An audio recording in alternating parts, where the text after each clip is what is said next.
Hola, ¿qué tal? Nosotros somos el equipo número 5 y vamos a hablar sobre las diferencias lingüísticas entre el inglés y el español. El equipo está conformado por Jade Hacha, Marcos Castillo, Carolina Castro, Abigail García y por último Jennifer Ríos. En la voz activa se conjuga el verbo de tal manera que el sujeto sea quien realiza la acción de manera directa. Por ejemplo, Diego, en este caso Diego es el sujeto y compra es el verbo. Como te puedes dar cuenta, esta oración está escrita de tal manera en la que se entienda de que Diego es el sujeto. Es la persona que está haciendo la acción, que es comprar huevos, el sujeto. Él tiene el control sobre la acción. La estructura de la voz activa es el sujeto, a quien también se le puede asignar un objeto directo, seguido del verbo activo, y por último el complemento de la oración, que puede contestar las preguntas como ¿qué cosa? O ¿a quién? Ahora veamos la voz pasiva. La voz pasiva presenta un sujeto paciente, o sea, un sujeto sobre el cual recae pasivamente la acción ejecutada por un complemento agente en la oración pasiva. El sujeto recibe la acción llevada a cabo por un complemento agente, que en la voz activa jugaría el papel del objeto directo. Además, el verbo principal de la oración activa cambia a participio con terminación a do y también a la participación de ido, y se añade como auxiliar el verbo ser y estar en sus diferentes conjugaciones. Los pronombres personales son las palabras que se emplean para designar una cosa sin hacer referencia a su propio nombre. Por ejemplo, Lidia se sube a una bicicleta y Lidia se reemplaza con ella se sube a una bicicleta. Estos pronombres se utilizan para evitar la repetición de nombres en una conversación y hacen que las oraciones sean más concisas y fluidas. En la primera persona, el hablante se refiere a sí mismo o a un grupo de personas al que pertenece. En la segunda, se refiere a la persona a la que escucha. El hablante se dirige a alguien más, es decir, habla co- con o acerca de la persona a la que se refiere. En la tercera persona, el hablante se refiere a una persona, cosa o entidad que no es él mismo ni la persona a la que se dirige. En la primera persona, los pronombres de primera persona son yo, que se utiliza para referirse a la persona que habla; nosotros, se utiliza para referirse a un grupo que incluye a la persona que habla. Esto es en plural. Eh, la segunda persona, eh, sus pronombres son tú, que se usa para referirse a la persona a la que te diriges en una conversación. Usted es una forma de respeto y cortesía para dirigirse a alguien en situaciones formales o cuando quiere mostrar respeto. Ustedes se utiliza para hablar de personas o grupos. En tercera persona se utiliza él. Este se emplea para hablar de una persona de género masculino. Ella, que se utiliza para hablar de una persona de género femenino. Y están sus plurales, que son ellos y ellas, que se utilizan para grupos mixtos, eh, como ellos, de que se refiere a un grupo de personas masculinas, y ellas, que se refiere a un grupo de personas femeninas. Estos pronombres son fundamentales en la construcción de oraciones y te permiten comunicarte de manera más efectiva en diferentes contextos y situaciones. Muy bien, ahora pasemos a los sobrinos e infinitivos tanto en inglés como en español. En español, los sobrinos son aquellos verbos que se caracterizan por las terminaciones ando y yendo. Son una forma no personal de los verbos que carecen de flexión de género y número. Hacemos uso de estos verbos en perífrasis verbales que junto con el verbo estar expresan lo que ocurre en un momento. Por ejemplo, estoy bebiendo café. También podemos utilizarlos para expresar tiempo, causa, modo, condición, concesión y consecuencia. Y aquí podemos observar sus respectivos ejemplos. Saliendo de la casa, vi muchos perros. Estando lesionados dos jugadores importantes, comenzamos el partido con desventaja. Estoy leyendo un libro. Jugando de esa manera ganarás la competencia. Aún conociendo sus defectos, ella lo aceptó.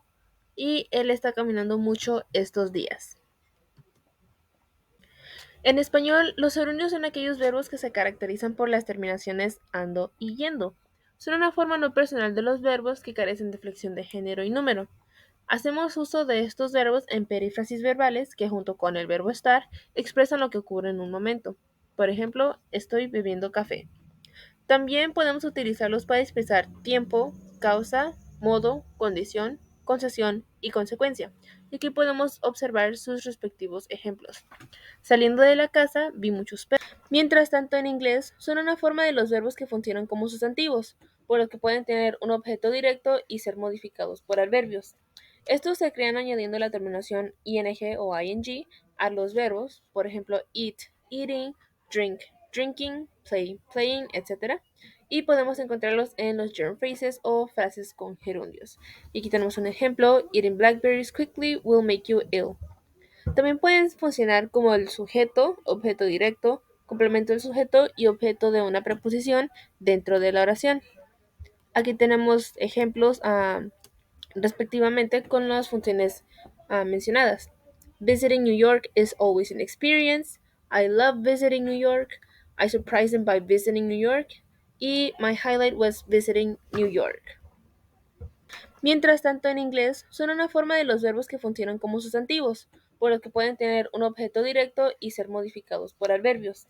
Estos se crean añadiendo la terminación ing o ing a los verbos, por ejemplo, eat, eating, drink, drinking, play, playing, etc.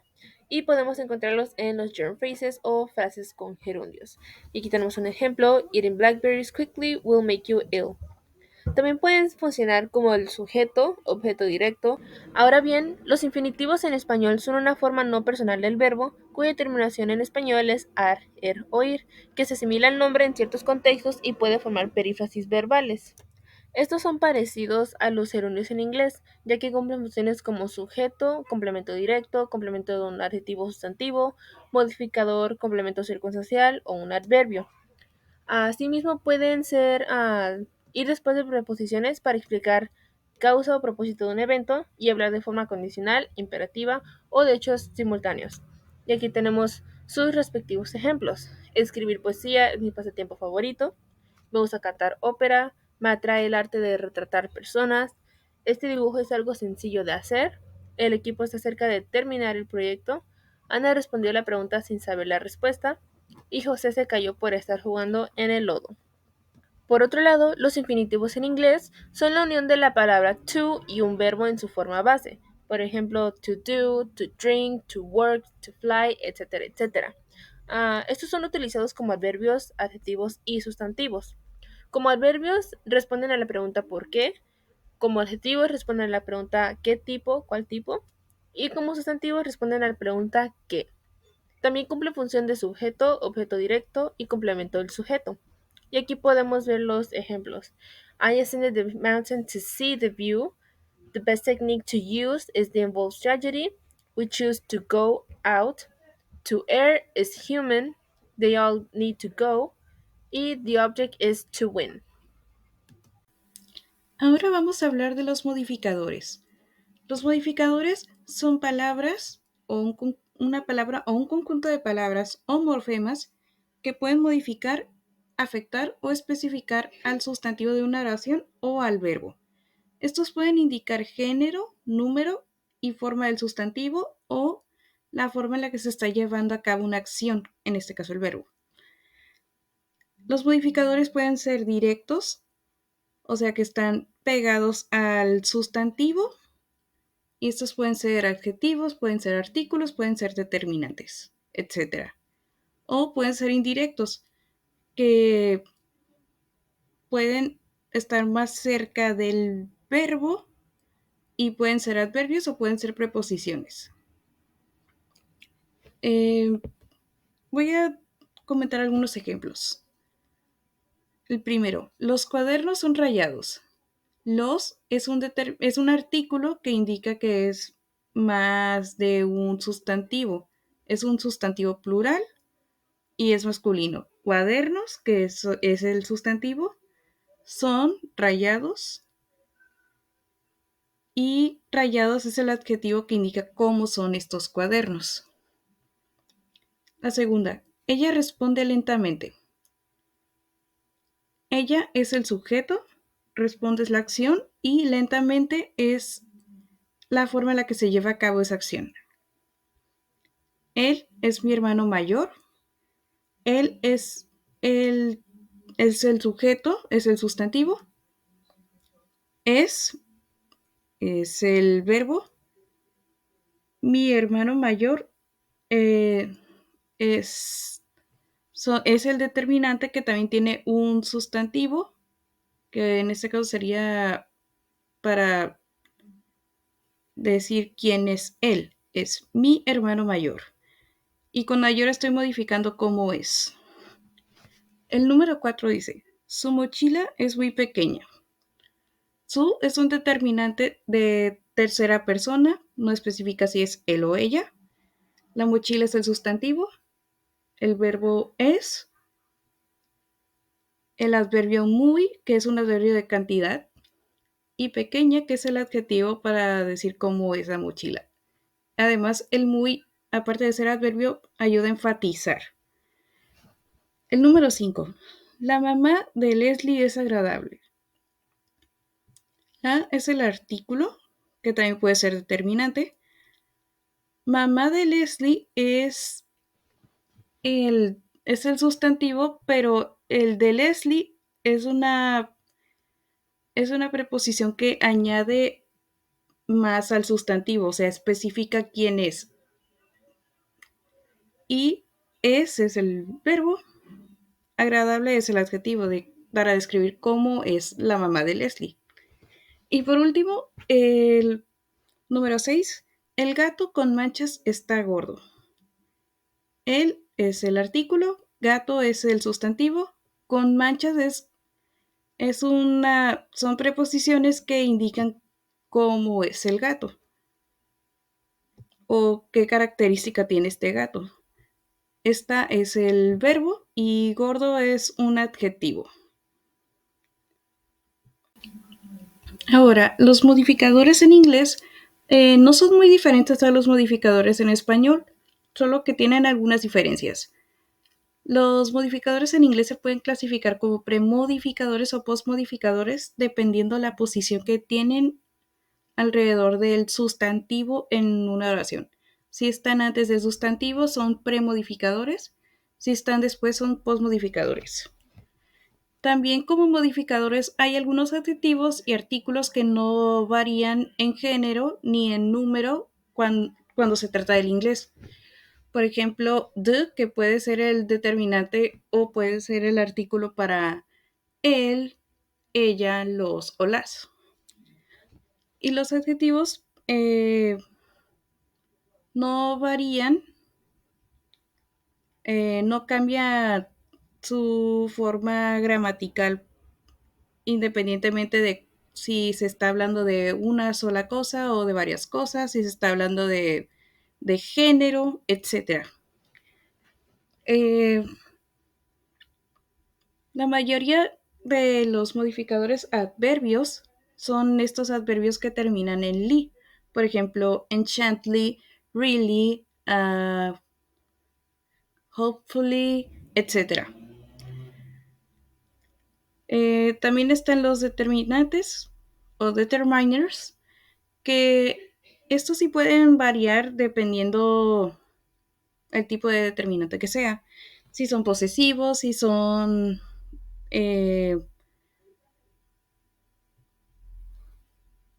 no sé, otro tipo de determinantes. Y también están las preposiciones y las prepositional phrases, que se refiere a más de una palabra que puede funcionar como preposición, así como también hay adjectival phrases o adverbial phrases, que son un conjunto de palabras que pueden modificar. Vamos a leer algunos ejemplos. El primero es: The dictionary of English is really helpful. The es el determinante o es el artículo que modifica a dictionary. Of English es la preposición o la prepositional phrase que modifica a diccionario. Is es el verbo. Really es un adverbio que ayuda a enfatizar. Y helpful es el adjetivo. La segunda dice: My girlfriend draws a lot. My es un determinante posesivo. Girlfriend es el sustantivo. Draws es el verbo. Y a lot es una adverbial phrase que especifica cuánto o especifica la cantidad en la que ella hace esta acción. El tercero dice: The dog of Karina is enchantly precious. The es el artículo que modifica a perro o dog. Of esta preposición que modifica of Karina, que está hablando de quién es este perro. Is es el verbo.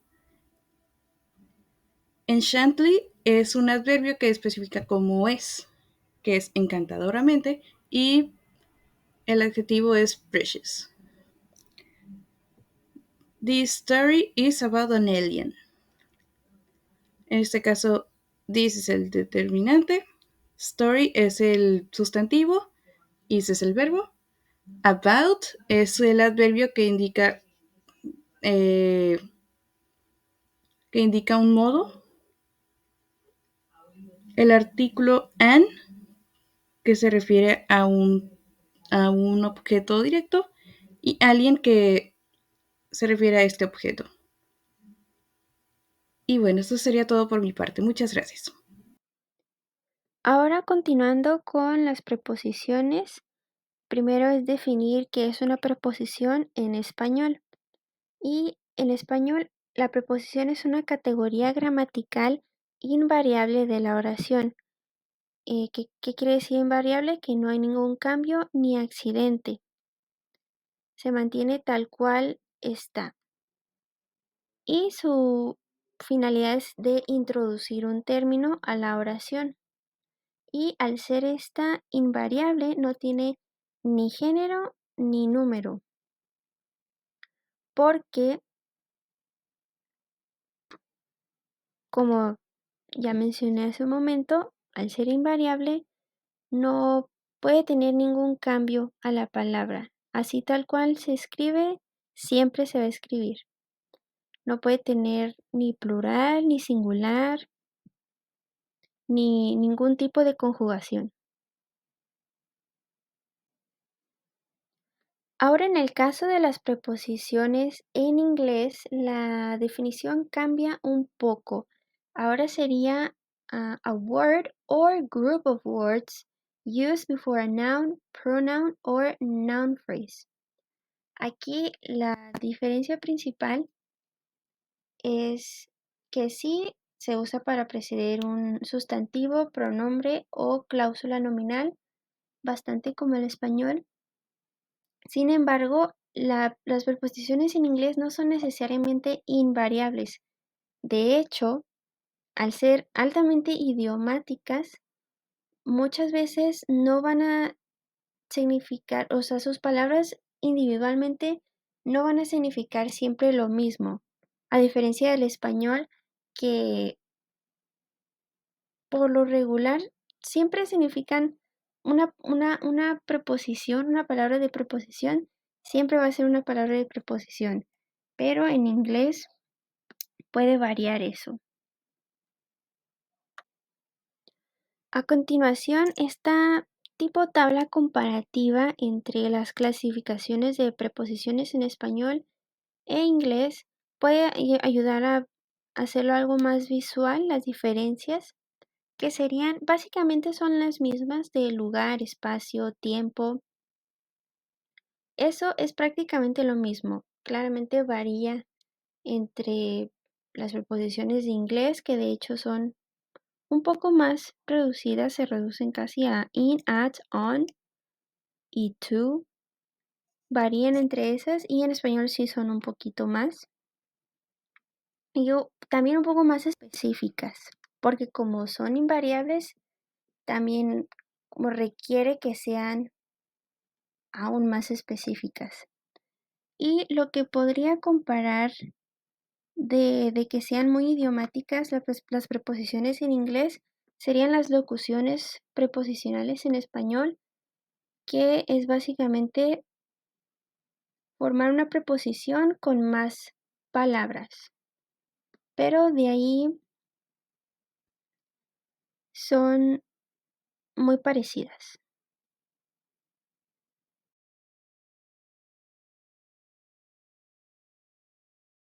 En cuanto a los modos y tiempos verbales, no hay muchas diferencias, especialmente en el área de los modos, ya que tanto el inglés como el español usan estos tres, que son subjuntivo, imperativo y indicativo. El subjuntivo se usa para expresar ideas, deseos, dudas, posibilidades, recomendaciones e incluso negar algo. La oración ejemplo, she suggests that you stop smoking, ella sugiere que dejes de fumar, entra en la categoría de recomendaciones. El segundo modo, que es el imperativo, se usa para hacer una petición o una orden. Y la oración es mix the sugar with the eggs, mezcla el azúcar con los huevos. Y en este modo el verbo se mantiene en su forma infinitiva sin el to. Y el tercer modo, que es el indicativo, se usa para expresar acciones reales, afirmaciones o narrar sucesos del pasado, presente o futuro. En la oración I'm a professional model, soy una modelo profesional, se encuentra en el presente simple, pero también puede usarse el presente continuo o el pasado simple. Además de que no se hace una distinción entre el subjuntivo y el indicativo, ya que el verbo se mantiene igual, aunque una diferencia que podemos tener sobre el inglés y el español es que el subjuntivo no se suele usar mucho. Para los tiempos verbales tenemos 4 principales diferencias. La primera de ellas es al expresar lo que está pasando ahora, que en el español el verbo se conjuga en presente simple y en inglés es en presente continuo. El ejemplo es ¿qué haces? Pasa al inglés a what are you doing? En cuanto al futuro, en español es común usar el presente simple para expresar este tiempo, sobre todo con voy a. Mientras que en inglés se usa el presente continuo, sobre todo con be going to. La oración ejemplo es el viernes vamos al cine. On Friday we are going to the cinema.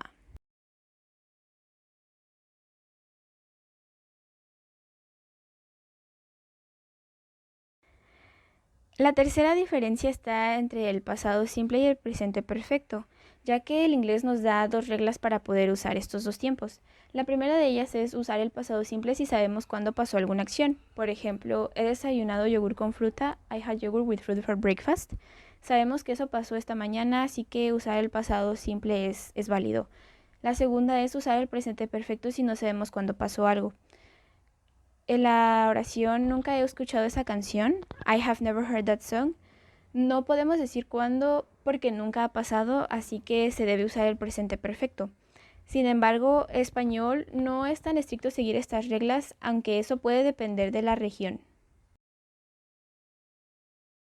La cuarta diferencia y la más notable es que el pretérito imperfecto no existe en inglés, que son los verbos pasados que acaban en aba y a en español.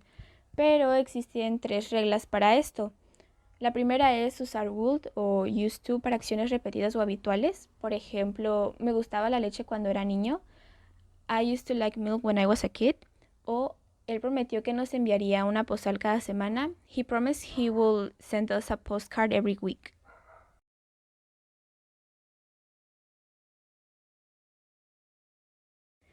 La segunda regla menciona que para expresar lo que estaba pasando mientras otra acción tenía lugar, se tiene que usar el pasado continuo. Por ejemplo, I was working a lot during my stay in Mexico. Estuve trabajando mucho durante mi estadía en México. Y a beautiful breeze was blowing so gently that she decided to remain outdoors. Una bella brisa estaba soplando tan suavemente que ella decidió permanecer al aire libre. La tercera regla indica que se debe usar el pasado simple para casos no repetitivos del pasado, es decir, que no responda a la regla número 1. Por ejemplo, aprendí a caminar cuando tenía 8 meses. I learned to walk when I was 8 months old. Y pensaba que no te gustaba la pizza. I thought you didn't like pizza.